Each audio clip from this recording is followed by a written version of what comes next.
नमस्कार दोस्तों, stock market studies में फिर से एक बार आपको बहुत बहुत स्वागत है। तो आप सब लोग कैसे हैं? प्लीज मुझे कमेंट्स करके बताना। तो आज मैं फिर से आपके सामने कुछ इंपॉर्टेंट कंपनी का अपडेट लेके आया हूँ और मैंने कुछ कंपनीज के ट्रेड आपको मेंशन किया था। तो एक कंपनी के टारगेट अचीव हो चुके हैं, जिसके बारे में डिस्कशन करूंगा। कहाँ से मैंने टारगेट एंट्री लिया और कहाँ तक मेरा टारगेट था और किस बेसिस में एंट्री लिया हूँ और वहां पे डबल कंफर्मेशन किस तरीके से मुझे मिला, वो भी मैं आपके शेयर करूंगा। और साथ ही साथ दो कंपनीज के ऊपर नया एंट्री लेवल्स हो चुके हैं, वो भी मैं आपके साथ शेयर करूंगा। तो इस वीडियो को लास्ट तक देखिए, क्योंकि अगर आपको स्विंग ट्रेडिंग और एज ए इन्वेस्टमेंट सीखना है तो मेरे चैनल के साथ जुड़े रहिए, क्योंकि मैं सारे पॉइंट्स में आपके साथ एडुकेशन पर्पस में शेयर करता हूँ। अगर किसी भी तरीके से मतलब किसी भी तरीके से मेरे वीडियो को रिकमेंडेशन मत समझना। मेरे काम है आपको सिखाना, समझाना, और आपका काम है सीख कर आपके खुद के रिस्क के हिसाब से काम करना। क्योंकि देखिए, प्रॉफिट होता है तो मतलब प्रॉफिट होगा तो आपका ही होगा, लॉसेस होगा तो आपको ही होगा। तो इस हिसाब से आप प्लीज रिसर्च करके काम करना। किसी भी तरफ से कोई भी बाय एंड सेल मेरे तरफ से आपको रिकमेंडेशन नहीं है। तो चलो देख लेते हैं कौन सा कंपनी है इस वीडियो के अंदर। फर्स्ट जो कंपनी है जिसके बारे में बात करूं, उसका नाम है हिंदुस्तान फूड। देखिए, इस कंपनी के ऊपर मैंने आपको जो ट्रेड मेंशन किया था, आप देखेंगे कितना शानदार ट्रेड था और मुझे डबल कंफर्मेशन मुझे मिला था। किस जगह पे डबल कंफर्मेशन मिला वो मैं आपको सिखाऊंगा।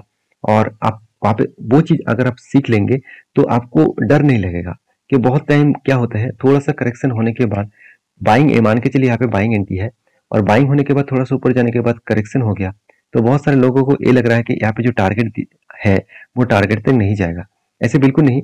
अगर यहाँ पे कंफर्मेशन हाई लेवल का बाइंग हुआ है तो डेफिनेटली वो आज नहीं तो कल वो टारगेट देगा। और वही सिचुएशन इस कंपनी को वो देखने को मिला। देखिए, सबसे पहली बात, कंपनी एक फूड प्रोसेसिंग कंपनी है। जहाँ पे आप देखेंगे तो company food, home care, personal care, beverages मतलब ईटीसी, मतलब अलग अलग कैटेगरीज के प्रोडक्ट मैन्युफैक्चरिंग करते हैं। तो कंपनी एक फूड प्रोसेसिंग कंपनी है और फूड प्रोसेसिंग इंडस्ट्रीज में और एफएमसीजी फूड प्रोसेसिंग इंडस्ट्रीज में कंपनी का नाम आपको 7वें नंबर में दिखेगा, क्योंकि कंपनी का मार्केट कैप से 6000 करोड़ के आसपास है। अगर यही चीज को मैं ध्यान से आपके साथ शेयर करूं तो आरओसी आरओई कितना है, बेस्ट लेवल में है। स्टॉक के पी रेशियो कितना है, 75 के आसपास है। इंडस्ट्रीज पी रेशियो से डबल के आसपास है। इसका मतलब वैल्यूएशन बहुत ज्यादा हाई है। और एनुअली के इनकम के बारे में बात करूं तो 71 करोड़ के आसपास इनकम हुआ और हाथ में कैश नेगेटिव है। इसका मतलब पैसे को वो 60 करोड़ के आसपास जो पैसा था हाथ में, वो पैसा फिर से री इन्वेस्ट किया गया। तो डेप्थ ऑफ इक्विटी के बारे में बात करूं तो ना के बराबर डेप्थ है। और प्रोमोटर के होल्डिंग्स के बारे में बात करूं तो प्रोमोटर का होल्डिंग्स भी अच्छा खासा देखने को मिला। तो मार्केट कैप टू सेल्स के बारे में बात करूं तो 2.30 के आसपास देखने को मिला मार्केट कैप टू सेल्स। मतलब ये मार्केट कैप टू सेल्स क्या होते हैं? देखिए, मान के चलिए कंपनी के जो मतलब कंपनी के ऊपर जो बिजनेस किया जा रहा है, 1 रुपए कमाने के लिए कंपनी को टोटल 2.30 रुपीज पेमेंट करना पड़ रहा है। तो 1 रुपया का फायदा के लिए वो 2.5 रुपीज के आसपास उसको देना पड़ रहा है। तो थोड़ा सा महंगा है, उतना ज्यादा महंगा नहीं है। तो फिर भी इबिटा मार्जिन ठीक है। कंपनी का आरओसी 3 साल में एवरेज के ऊपर है। रिटर्न ऑफ एसेट ठीक नहीं है और इंटरेस्ट कवरेज भी उतना खास नहीं है। कंपनी की किस लिए मैंने टेल लिया वो आपको बता दूं कि कंपनी का क्वार्टरली रिजल्ट देखिए। कंपनी का सेल्स देखिए, 202 करोड़ से बढ़ के हो चुके थे 450 करोड़। उस बार 600 करोड़ के आसपास, इस बार 619 करोड़ के आसपास। इसका मतलब सेल्स लगातार बढ़ते चले गए। एक्सपेंस को भी कंपनी उसी तरीके से कंट्रोल किया और कंपनी का इस बार हाईएस्ट प्रॉफिट जनरेट देखने को मिला। जो 4 करोड़ था 2020 में, 21 में 10 करोड़ बना, 2022 में 15 करोड़, 2023 में 23 करोड़। तो सोचिए, हर साल में कंपनी खुद को अलग लेवल में रिप्रेजेंट कर रहे हैं। और इसी कारण के वजह से मैंने कंपनी के ऊपर टेल लिया था। सिर्फ यही कारण नहीं है और दूसरे भी कारण है, जैसे कंपनी का सेल्स ग्रोथ, कंपनी का प्रॉफिट ग्रोथ और रिटर्न, परसेंट ऑफ रिटर्न सब कुछ बेस्ट है। इसके चलते कंपनी धमाका आपको रिटर्न दिया। 1 साल में 13%, 3 साल में 40%, 5 साल में 50% और 10 साल में 70%। तो इसका मतलब अलग लेवल में कंपनी प्रॉफिट को जनरेट किया। अभी एक बात और भी याद रखना, कंपनी के जो बैलेंस शीट है वहां पे भी कुछ खासियत पॉइंट देखने को मिला। जैसे 51 करोड़ से रिजर्व बढ़ के हो चुके 350 करोड़, बोरिंग्स 98 करोड़ से बढ़ के हो चुके 500 करोड़। तो यहाँ पे थोड़ा सा वीकनेस पॉइंट बना। फिर भी मुझे जो पॉइंट ज्यादा देखने को मिला अच्छा, वो है कंपनी का फिक्स एसेट लगातार बढ़ते चले गए। उसके साथ साथ कंपनी का CWIP में कंपनी इस साल में 125 करोड़ पैसा लगा कर रखे है। तो यहाँ पे एक हाई स्टेबिलिटी स्ट्रेंथ है, इस स्ट्रेंथ के हिसाब से आपको पॉजिटिवली देखने को मिला है। अगर इस कंपनी के एज ए इन्वेस्टर के बारे में बात करूं तो प्रोमोटर, एफआईएस और पब्लिक हर किसी के पास इस कंपनी का हिस्सेदारी आपको देखने को मिलेगा।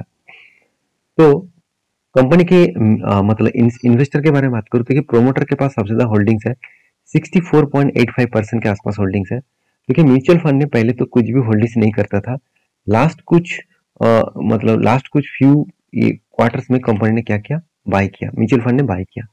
और एफआईएस के पास पहले इतना होल्डिंग था, आज भी उतना ही होल्डिंग है और कंटिन्यूसली सारे होल्डिंग्स को वो मेंटेन कर रहे हैं।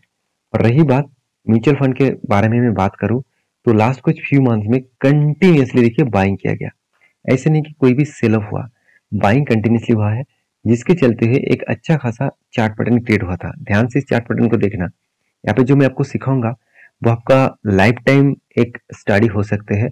इसी तरीके से चीज को लोग लाखों करोड़ों का चार्जेस लेकर सिखाते हैं, क्योंकि मैंने इसी तरीके से पैसा देकर ही सीखा हूँ और मैं आपको साथ फ्री में शेयर कर रहा हूँ। इसका मतलब ये नहीं होगा कि चार्ट पैटर्न मतलब टेक्निकली पैटर्न्स बेकार है। आप सीखिए, जो मेरा पुराना दोस्त है मतलब सब्सक्राइबर है उसको पता है किस तरीके से इस तरीके से चार्ट पैटर्न काम करता है। तो देखिए एक शोल्डर कम शोल्डर, उसके बाद एक बिग हेड बना और उसके बाद देखिए फिर से एक शोल्डर बना। तो देखिए सारे पॉइंट्स आपको ढूंढना होगा, इस तरीके से पैटर्न्स को आपको ढूंढना होगा।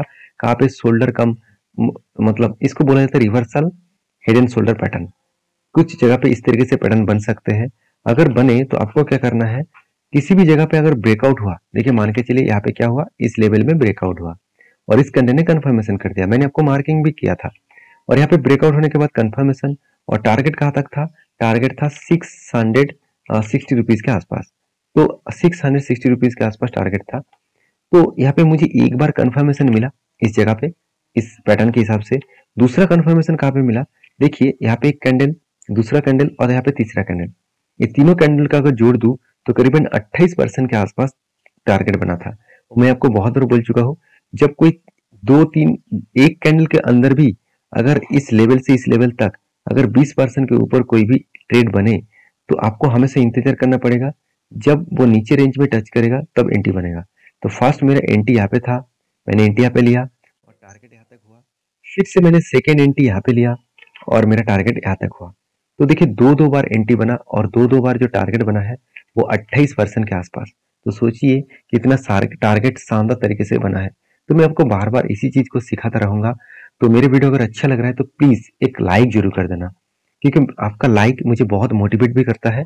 और देखिए ज्यादातर लोगों के पास वीडियो भी पहुंच भी पाएंगे, क्योंकि लाइक करने से ज्यादा लोग देखेंगे तो इसमें सारे लोगों का हेल्प होगा।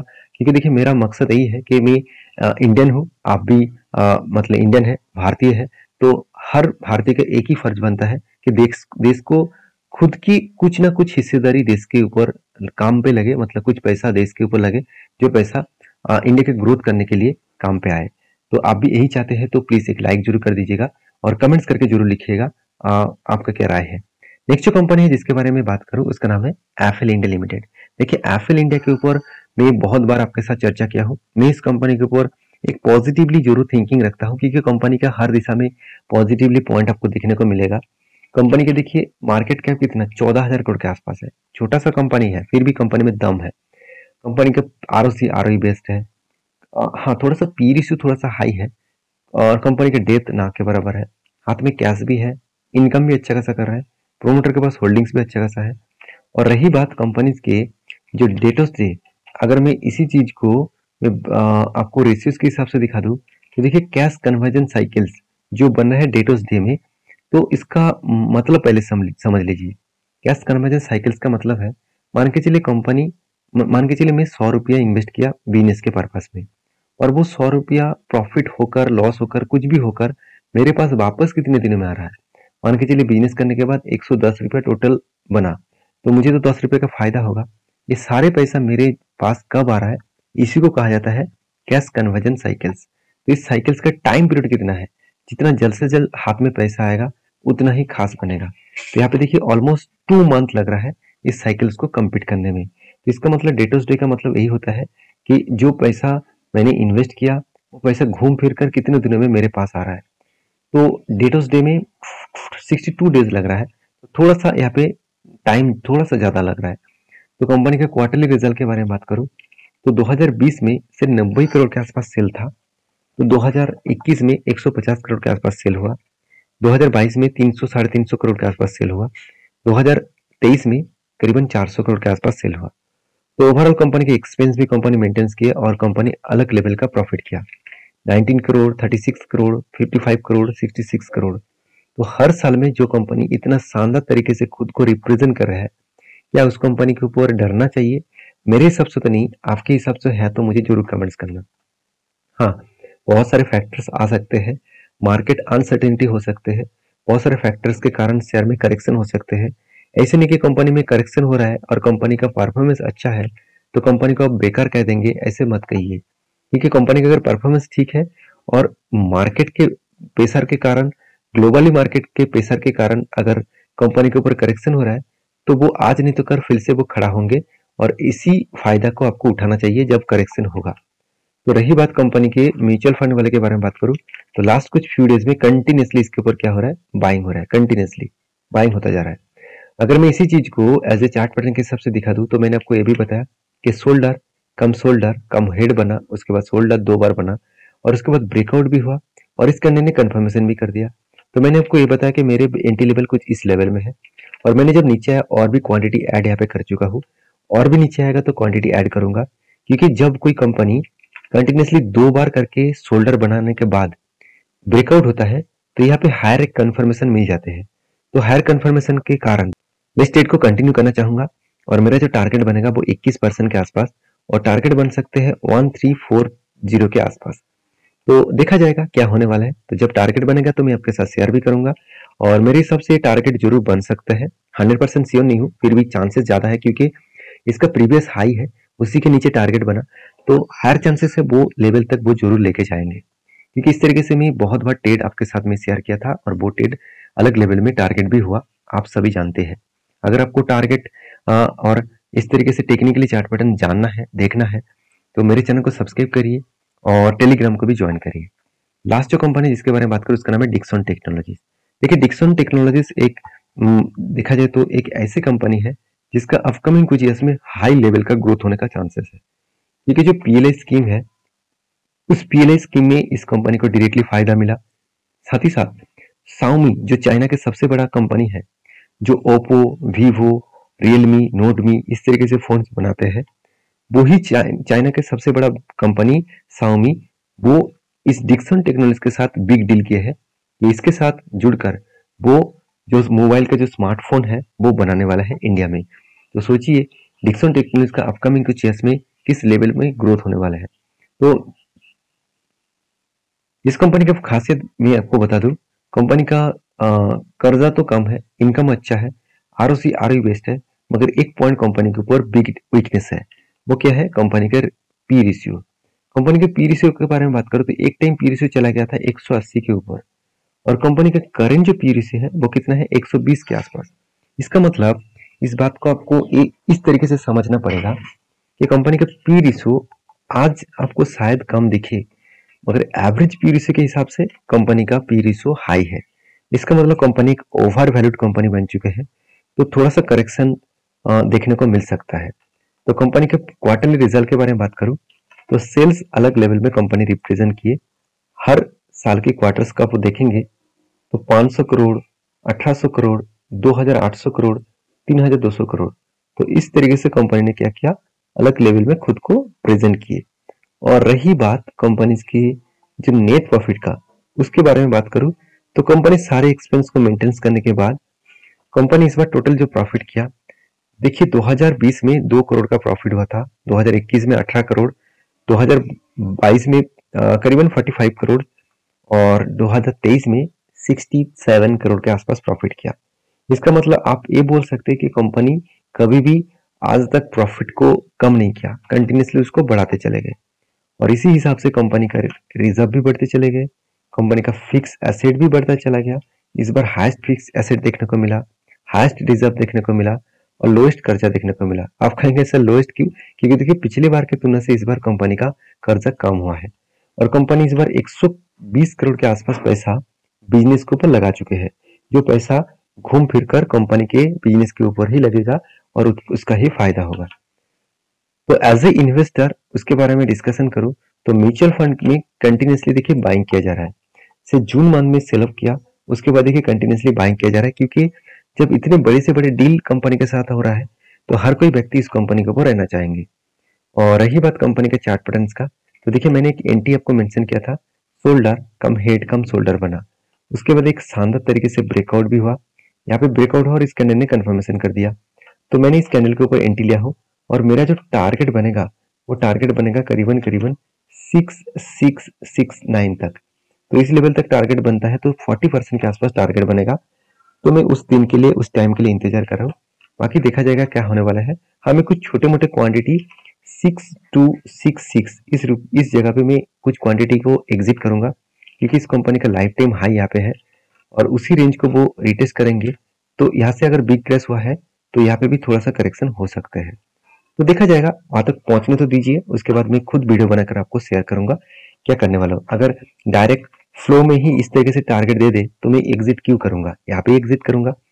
तो नेक्स्ट जो कंपनी है जिसके बारे में बात करूं उसका नाम है श्री वेंकटेश रिफाइनरी लिमिटेड। तो श्री वेंकटेश रिफाइनरी लिमिटेड एक माइक्रो कैप टाइप कंपनी है और इस कंपनी की जो कंपटीटर है आप देखेंगे तो एक एडिबल ऑयल इंडस्ट्री से बिलोंग करते हैं। और कंपनी की जो खासियत है वो मतलब कंपनी ने एक खास परफॉर्मेंस दिया, वो है बोनस। कंपनी हर एक शेयर में कंपनी आपको एक शेयर बोनस के हिसाब से देने वाला है। इसका मतलब मान के चलिए आपके पास इस कंपनी का 1000 शेयर है तो उसके बदले आपको 1000 शेयर मिल जाएगा। तो वीडियो में आपको सारी जानकारी मिल चुके हैं और इस वीडियो टोटली एजुकेशन पर्पस में था, मेरी तरफ से कोई भी बाय एंड सेल का रिकमेंडेशन नहीं था। अगर किसी भी कंपनी के ऊपर काम करना है तो आपके रिस्क के हिसाब से करिए, क्योंकि प्रॉफिट होगा तो आपको ही होगा, लॉसेस होगा तो आपको ही होगा। तो उस चीज को याद रखकर काम करिए। मैं खुद के रिस्क कितना लेना है मुझे पता है, मैं उस बेसिस में रिस्क लेता हूँ। आप भी रिस्क को थोड़ा मैनेज करके काम करिए, तभी आप प्रॉफिटेबल ट्रेडर और इन्वेस्टर बन पाएंगे। तो वीडियो अच्छा लगे तो प्लीज लाइक और दोस्तों के साथ शेयर भी करना। नेक्स्ट वीडियो में बाय बाय।